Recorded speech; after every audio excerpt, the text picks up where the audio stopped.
My billionaire tech boss publicly humiliated me, stole my $1 million project, and told me I'd never survive in corporate America.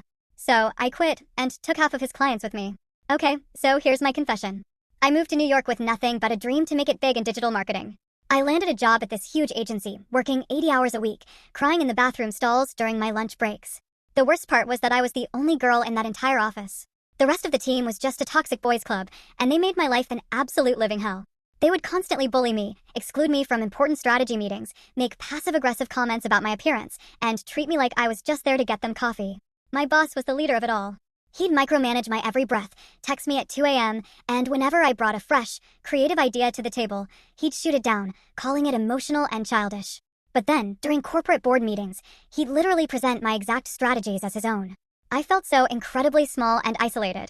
Every single day, I was losing a piece of my self-respect just to put money in the pockets of men who didn't even view me as an equal. The turning point was last month.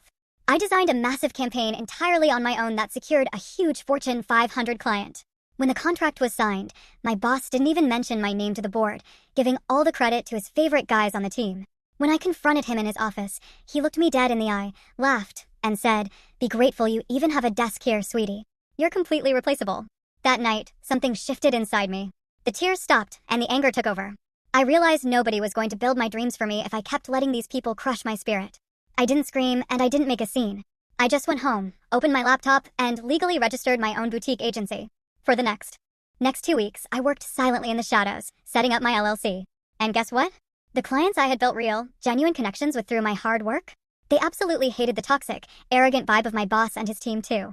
The day I handed in my immediate resignation letter, 3 of our biggest accounts emailed the company stating they were terminating their contracts to move over to my new agency.